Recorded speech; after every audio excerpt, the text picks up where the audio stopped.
सकाळचं रुटीन सगळं झालेलं आहे. नाश्ता झाला आहे, इव्हन जेवण करून झालेलं आहे. नायसासुद्धा झोपली आहे.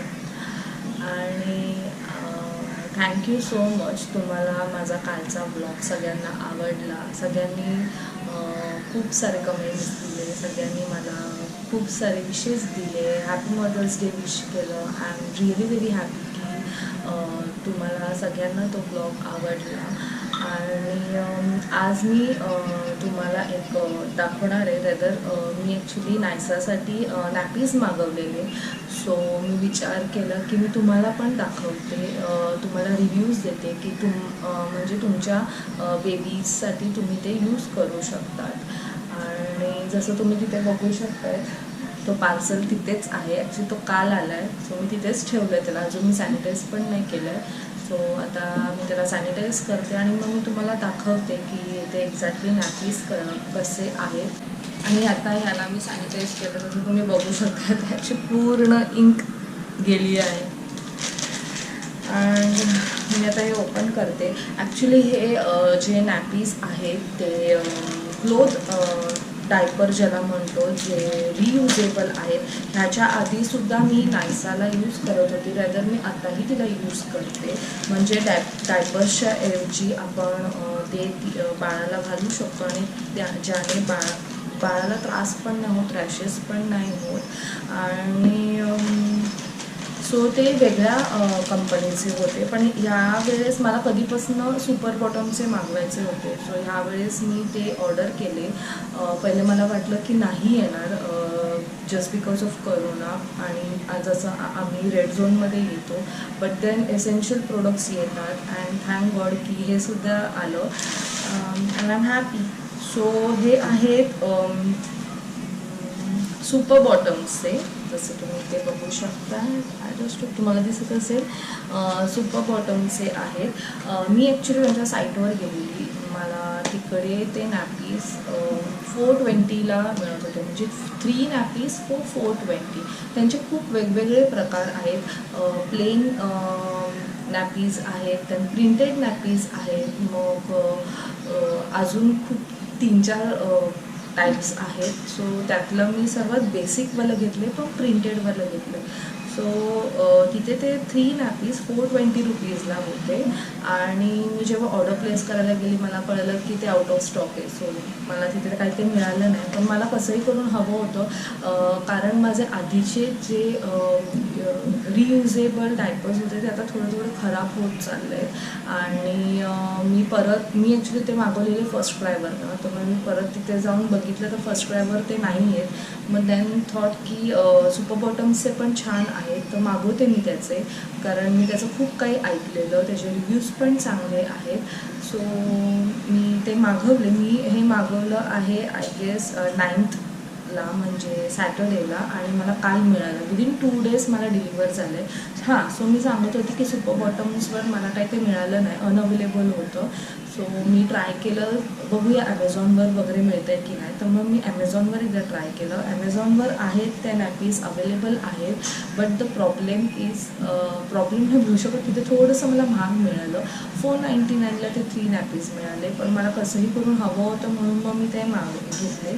सो त्याची पॅकिंग अशी आलेली आहे, ज्याला तुम्ही बघू शकता की सुपर नॅपी असं लिहिलं आहे. आणि त्याच्यावर लिहिलं आहे cloth padded nappies with gentle elastic. and I am just loving this. तुम्ही जसं बघू शकताय, हे बघा कलर्स, म्हणजे जसं त्यांनी पिक्चर्समध्ये दाखवलेलं हे तसेच आलेले आहेत. Same colours, same texture, same cloth, same design, everything. एक ही प्रिंट आहे आणि एक ही प्रिंट आहे. आणि इट्स रिअली व्हेरी ब्युटिफुल. मला खूप तिन्ही आवडलं. आणि खूप सॉफ्ट आहेत, हे खूपच सॉफ्ट आहेत.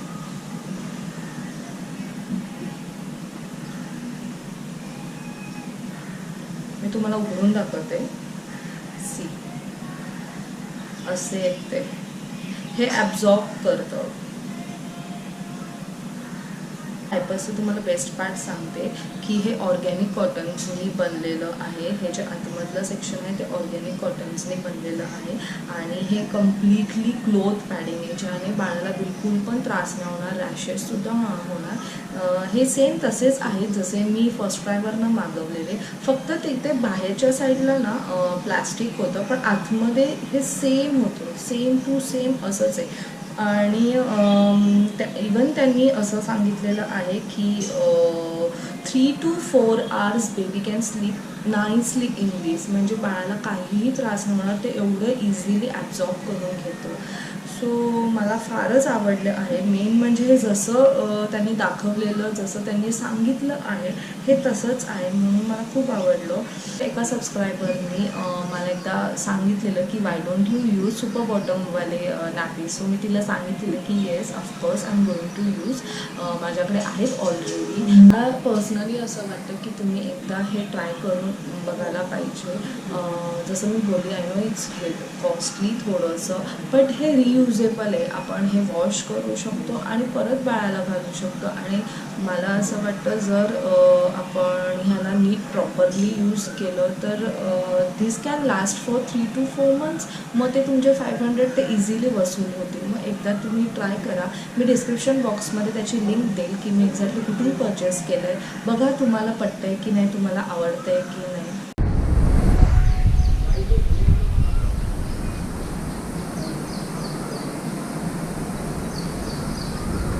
बॉटमच्या साईटवर तुम्ही एकदा जाऊन बघा, तुम्हाला तिकडे व्हरायटीज ऑफ डायपर्स मिळतील, ज्याला आपण क्लोथ डायपर्स म्हणतो. तिथे अजून एक टाईप आहे ज्यात फक्त एक डायपर, मला असं वाटतं 899 सुरुवात आहे. फक्त एक डायपर त्या कॉस्टला मिळतं. बट त्यांनी त्यात लिहिलं आहे की सकाळच्या टायमात तुमचं बेबी त्या डायपरमध्ये 4 to 5 hours झोपू शकतो आणि रात्रीच्या टायमात 6 to 7 hours कंटिन्यू झोपू शकतो. त्याला बिलकुलही त्यात त्रास होणार नाही.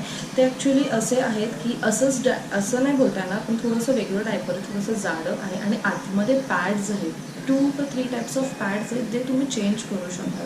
सो तुम्ही ते सुद्धा एकदा बघा. जर तुम्हाला ते आवडले असेल तर तुम्ही ते सुद्धा घेऊ शकता.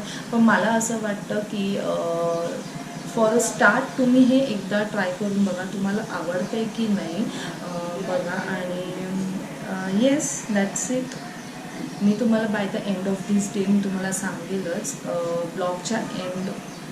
ह्या ब्लॉगच्या एंडला मी तुम्हाला सांगेल की ह्याचा रिझल्ट एक्झॅक्टली कसा आहे. Naysa is having good sleep or not. Okay, खूप लोक विचारत आहेत की तुम्ही तुमच्या केसांना काय लावतात, what do you do to your hair. So मी खरं सांगू तर मी काहीही माझ्या केसांना करत नाही. मला हे पण विचारलं की तुम्ही तुमचे एवढे केस कसे वाढवले. तर फ्रँकली स्पीकिंग मी 1 वर्ष केस नव्हते कापलेले. त्याच्या आधी मी सतत कापत राहायची. आणि एक असतं ना आपल्या गर्ल्सचं किंवा लेडीजचं, आपल्याला एक नुसती उत्सुकता असते की आपण छान दिसायला पाहिजे, आपण थोडंसं हेअरकट केलं की आपलं लुक वेगळं दिसेल. आणि इट्स ट्रू, ऑफकोर्स आपण आपल्या हेअरमुळे छान दिसतो. थोडीशी हेअरस्टाईल चेंज केली की आपलं लुक लगेच थोडं चेंज होतो. आणि दॅट्स रिअली व्हेरी ट्रू की आपण थोडं लगेच वेगळं दिसायला लागतो. आणि त्यामुळे आपण सतत काय ना काहीतरी नवीन कट करत होतो. आणि मग आपल्यावर तो कंट्रोल नाही राहत की नाही आपल्याला कापायचं नाही. पण मी 1 वर्ष स्वतःवर कंट्रोल केलं आणि बिलकुल पण केस कापले नाही.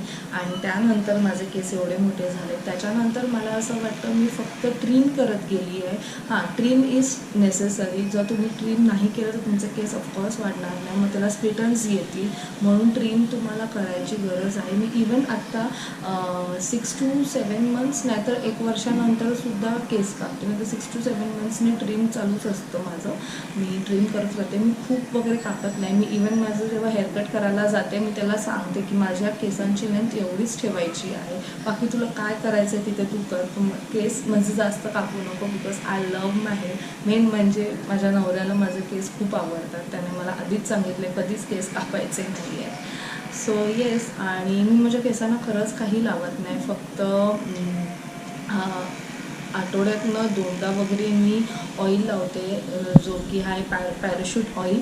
आणि thrice a week me wash करते माझे केस वेला शॅम्पूने. मी कलर अप्लाय करते केसांवर. म्हणजे आधी मी कलर अप्लाय केलेला, त्यामुळे मी कलर ब्रिलियन्स वेलाचं वापरते, जे रेड कलरमध्ये येतं. जे कलर नसतील वापरत त्यांच्यासाठी ऑरेंज कलरची एक बॉटल येते, ते तुम्ही यूज करू शकता.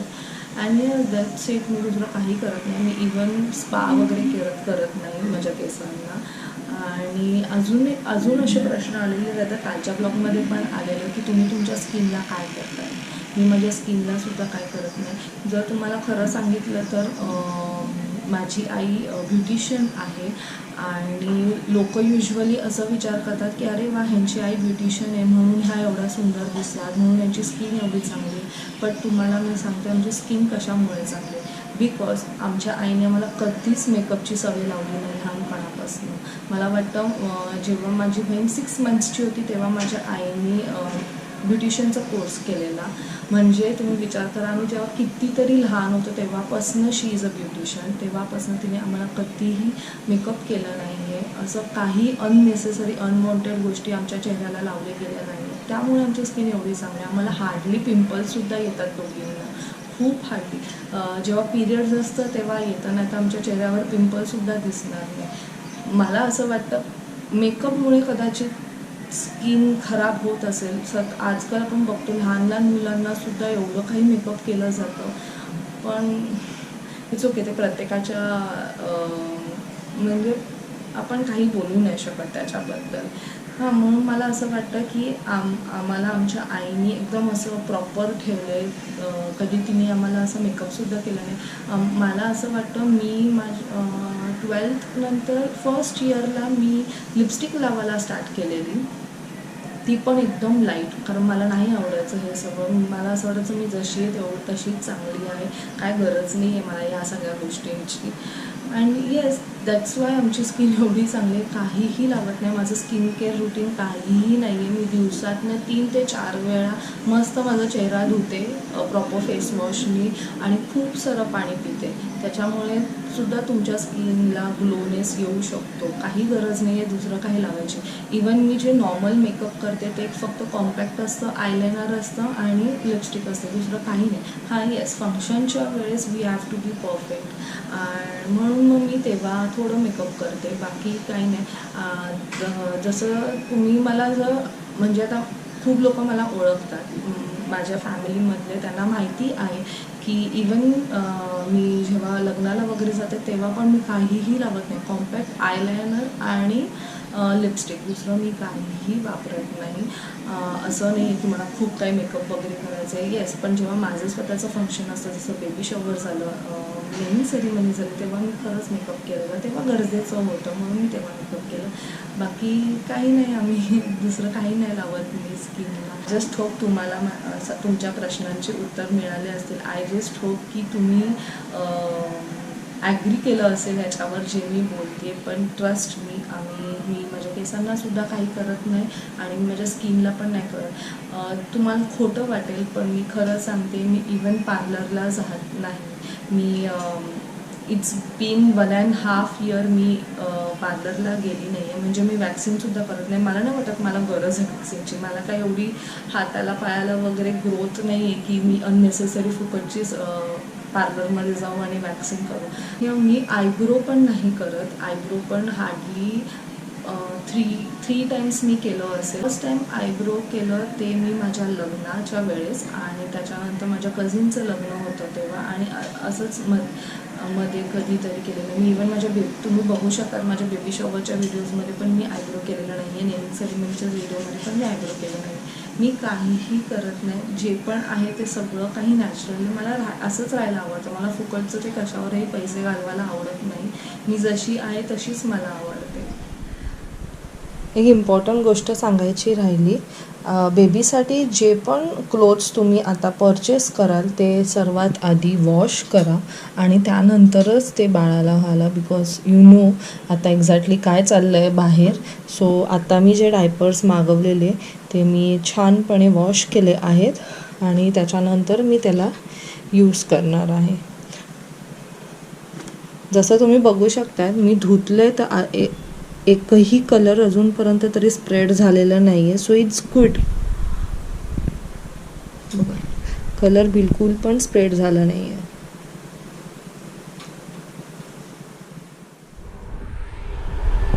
सनी हॅलो. कसा होता आजचा दिवस? आजचा दिवस मस्त होता म्हणजे रिलॅक्सेशन चालू होतं. सकाळी क्लिनिक, दुपारी आराम, आता संध्याकाळी आपली नॉर्मल रुटीन जी आहे ती. पण ह्या सगळ्या ह्याच्यामध्ये एक गोष्ट सांगायची की आम्ही सोशल डिस्टन्सिंग पाळतो आहे. म्हणजे घरी राहून पण मी सोशल डिस्टन्सिंग पाळतो आहे. म्हणजे नायसापासून रचनापासून सोशल डिस्टन्स मेंटेन करतो आहे. जास्त त्यांच्याजवळ जात नाही आहे आईंपासून स्पेशली नायसाला आणि आईपासून. आणि आईला कारण आईला कसं बाकीच्या गोष्टी आहेत, त्रास आहे, मेडिकल इश्यूज आहेत, म्हणून मग त्यांच्यापासून थोडं लांबच राहतो, सोशल डिस्टन्सिंग पाळतो. आणि येस अदरवाईज तेवढंच एक वाटतं की घरात राहून पण एवढं आपण लांब राहतो एकमेकांपासून, सोशल डिस्टन्सिंग पाळतो आहे. आणि नायसाला पण एवढं जवळ बघून तिला मी हग नाही करू शकत, ती अशी जास्त बोलू नाही शकत, तिला जवळ घेऊ नाही शकत. तर ह्या गोष्टींचं थोडंसं वाईट वाटतं. But at least I am happy की ॲटलिस्ट मी तिला समोर बघू शकतो, ती माझ्या जवळ आहे. At least that is the best part की तेवढं तरी मिळतं आहे मला. इनफॅक्ट खूप लोकांना असं आहे की ते त्यांच्या फॅमिलीपासून लांब आहेत, ते त्यांना भेटू नाही शकत. त्या पॉईंट ऑफ व्ह्यूने ॲटलिस्ट मी तेवढं तरी लकी आहे, तेवढं तरी मी सॅटिस्फाईड आहे त्या गोष्टीमध्ये. आणि yes I am happy with what ever is going on in life. So भलेही एवढे खूप सारे हर्डल्स आहेत आपल्या लाईफमध्ये, आपण त्याला टॅकल करायचं, त्याला फेस करायचं, सामोरा जायचं. म्हणून आम्ही नेहमी तुम्हाला सतत बोलत असतो की घरी राहा, स्वतःची काळजी घ्या. Because this is really very difficult. एका घरात राहून सुद्धा आम्हाला सोशल डिस्टन्सिंग पाळायला लागते. आय कॅन अंडरस्टँड त्याचं ते जॉब आहे, he is doing social work. But तरी ते कुठे ना कुठेतरी एक भीती असते. जसं मी आधीसुद्धा तुम्हाला सांगितलं आहे, जेव्हा तो हॉस्पिटलला जातो तेव्हा थोडंसं भीती वाटते.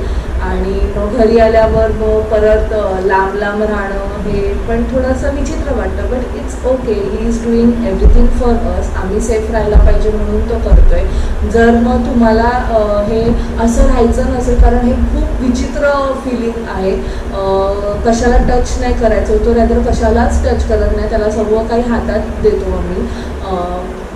इवन दो त्याला काही असं कोविड-19चं सिम्पटम्स नाही आहेत, बट स्टील तो एक सेफर साईडला ते सगळं काही सेफ्टी मेजर्स फॉलो करतो आहे.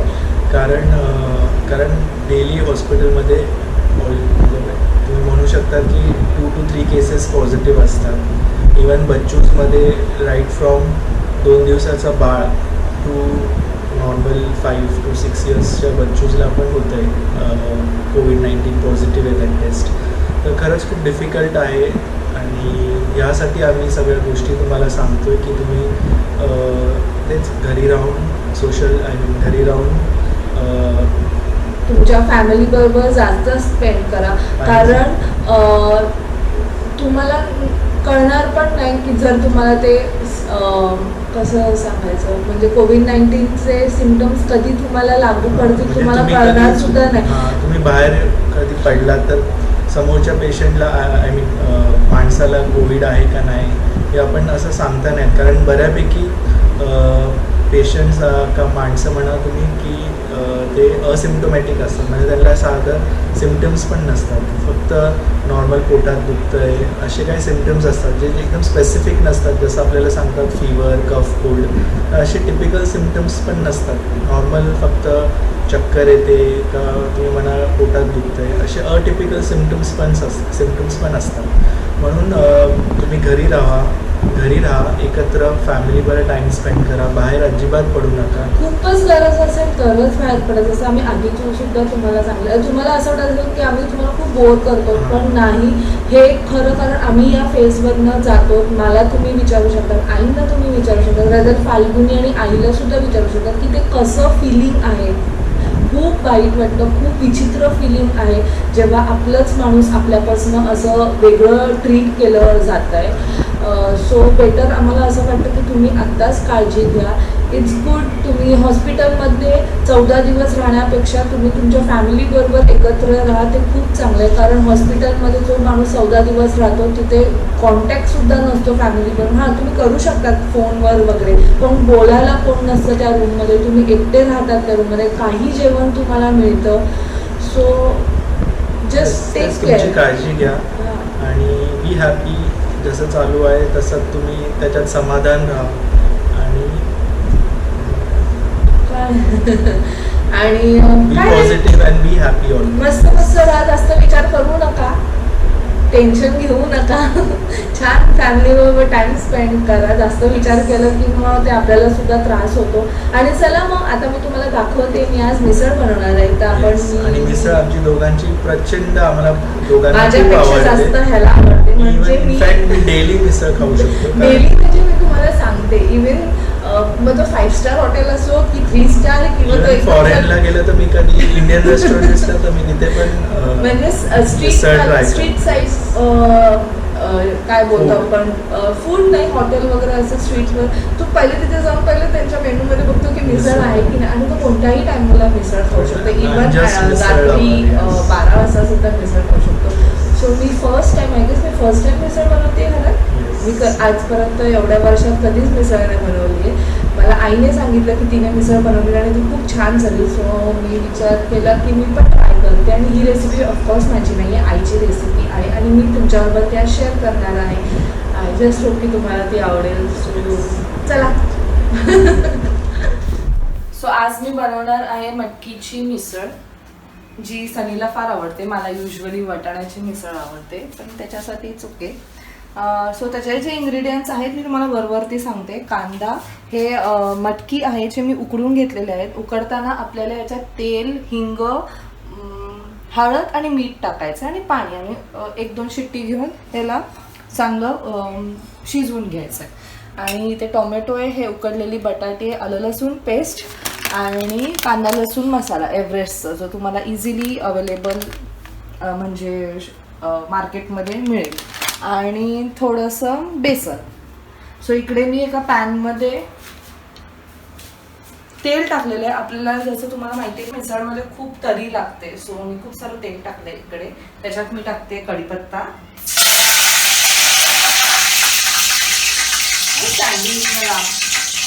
कांदा, आपल्याला सगळं एकत्र टाकून द्यायचं आहे. टोमॅटो,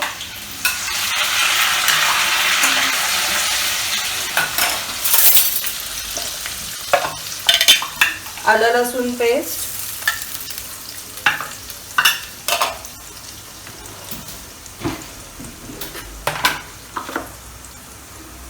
लाल तिखट,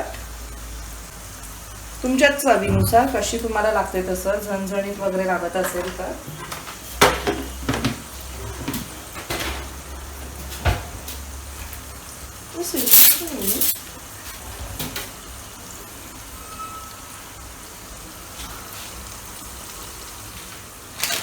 एव्हरेस्टचा जो आम्ही कांदा लसूण मसाला तुम्हाला सांगितला तो,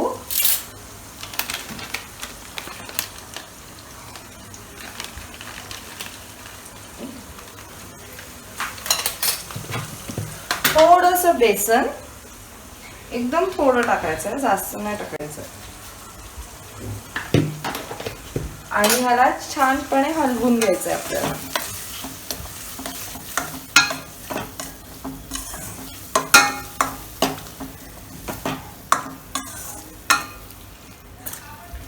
आता जसं तुम्ही बघू शकता छान तेल सुटलेलं आहे. आणि आता आपल्याला यात मटकी टाकायचं आहे.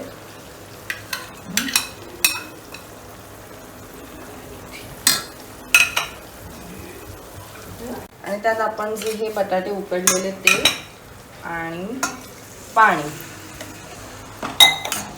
ह्याला छान हलवून घ्यायचं आहे.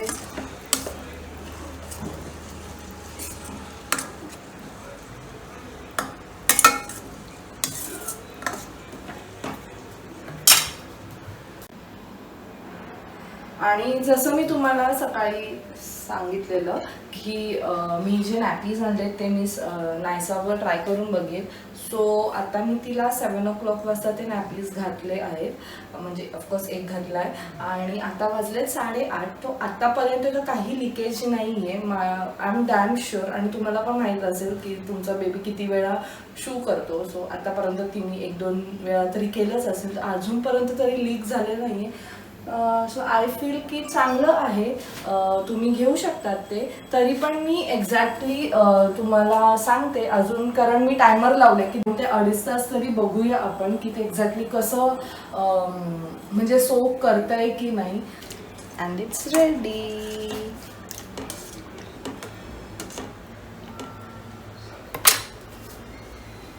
आय जस्ट होप तुम्हाला ही माझी रेसिपी आवडली असेल. खूप झटपट आहे, फटाफट आहे. ऑफकोर्स ती माझी रेसिपी नाही आहे, आईची रेसिपी आहे. आणि नक्की घरी ट्राय करून बघा आणि मला नक्की सांगा की कशी आणि आज मी तुम्हाला खूप युनिक प्लेटिंग दाखवणार आहे. प्लेटिंग नाही सांगता येणार, युजली खूप लोकांना माहिती पण असेल, हॉटेल्समध्ये मिसळ फॉन्ड्यू म्हणजे असं मिळतं. म्हणजे काय नसतं, नॉर्मल मिसळ असते आपली, पावाचे क्यूब्स असतात आणि कांदा, जी आपली युजल आपली जी घरची मिसळ असते ती, पण ती वेगळ्या प्रकारे ती आपल्याला सर्व करतात, ज्याला फॉन्ड्यू म्हणतात. सो मला सनीचं तर नाही माहिती, पण मी खूप हॉटेलचं फूड मिस करते. सो मी आज थोडंसं तसं त्याला ते ट्राय करणार आहे घरी, त्याची प्लेटिंग करणार आहे आणि तो फील घेणार आहे की मी हॉटेलमध्ये जेवते. दाखवते तुम्हाला मी नक्की. फक्त ते ह्या मिसळला थोडीशी उकळी येऊ द्या and then your misal is ready. So आता तुम्ही हे बघू शकतात, मी 9:30 वाजता काढलं. हे थोडंसं ओलं व्हायला लागलं बाहेरनं, म्हणजे 2.5 तासापर्यंत आपण हे बाळाला घालू शकतो आणि इट्स गुड. आपण डायपरसुद्धा तेवढंच वेळ बाळाला घालतो. सो बघा, तुम्हाला जर आवडलं असेल than you can by this. पण जर मला विचाराल तर हे खूप छान आहे, बेबीसाठी खूप सॉफ्ट आहे, बाळ ह्यात मस्त झोपू शकतो. आणि ह्याची लिंक मी डिस्क्रिप्शन बॉक्समध्ये देईल, तुम्ही एकदा जाऊन तिथे चेक करा. सो जसं तुम्ही बघू शकतायत, माझी मिसळ इज रेडी. आणि मी तुम्हाला जसं बोलत होती की काहीतरी युनिक प्लेटिंग मी करणार आहे. खूप लोकांना माहीतसुद्धा असेल याच्याबद्दल. सो त्याच्यासाठी मी घेतलं आहे हे डिफ्युजर. ओके, एक कॅन्डल, एक प्लेट, पाव आहे आणि इकडे कांदासुद्धा रेडी आहे. सो मी तुम्हाला दाखवते मी एक्झॅक्टली काय करते. आणि इट्स फन, छान वाटतं हे असं खायला. सो जसं मी तुम्हाला आधी सांगितलं की मी हे सगळं साहित्य असं घेतलेलं आहे. सो सर्वात आधी आपलं जे हे कॅन्डल आहे ना, त्याला आपल्याला लाईटअप करायचं आहे आणि ते डिफ्युजरच्या आतमध्ये ठेवायचं. आणि ह्याच्यावरती जे बॉल आहे त्याच्यात आपली ही जी मिसळ, ही मिसळ मी थोडीशी गरम करून घेतली आहे.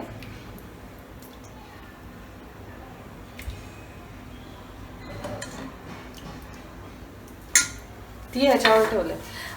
हे दिवा ह्या अर्थी लावलंय की सतत त्याचं जे फ्लेम आहे ते वरती जाईल. आणि हे असं वाटते, आम्ही जे ट्राय केलेलं ते चीजवाला मिसळ ट्राय केलेली आणि ही आपली घरगुती मिसळ. So this is the way ते आपल्याला असं प्लेटिंग करून देतात. असे छोटे छोटे क्यूब्स असतात अँड देन थोडंसं कांदा, लिंबू,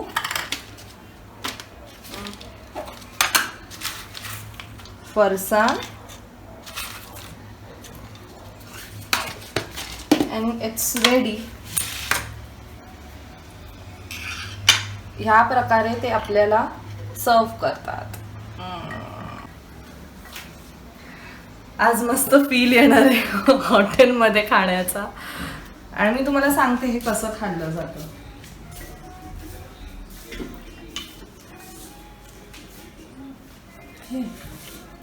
आणि मग ह्यात तुम्हाला जसं हवं आहे तसं फरसाण टाकायचं, कांदा सुद्धा टाकू शकतात. मला युजली त्यात कांदा नाही आवडत. अँड देन आपल्याला ह्याच्यात हे असं इन्सर्ट करून ह्यात डीप करून we have to enjoy. Yummy झाली आहे मिसळ. गाईस नक्की बघा. थँक्यू आई, खूप छान आहे रेसिपी. पण असं नक्की ट्राय करून बघा, जर तुमच्या बाळाला म्हणजे बेबीला किंवा थोडंसं मोठं असेल 10 वर्षाचं 11 वर्षाचं, जर त्याला नाही आवडत असेल तर हे थोडंसं असं वेगळं काहीतरी प्लेटिंग करून सर्व करा, ते नक्की आवडेल ही वाली प्लेटिंग. आणि ह्यात असं नाही आहे की फक्त मिसळ वगैरे, तुम्ही काहीही करू शकतात. पावाबरोबर आपण जे जे खातो ते तुम्ही करू शकतात. सो कसा वाटला तुम्हाला माझा आजचा ब्लॉग? आज मी तुम्हाला जे जे सांगितलं आहे, आय होप मी तुम्हाला जास्त बोर नसेल केलं. आय जस्ट होप तुम्हाला माझी रेसिपी पण आवडली असेल. मला नक्की सांगा कमेंट सेक्शनमध्ये तुम्हाला जर माझा आजचा ब्लॉग आवडला असेल तर. And do like, share, comment and subscribe to my channel. जर तुम्ही अजूनही सबस्क्राईब नसेल केलं तर नक्की माझ्या चॅनलला सबस्क्राईब करा. आणि stay home, stay safe and live laugh love. Bye bye. भेटूया नेक्स्ट ब्लॉगमध्ये.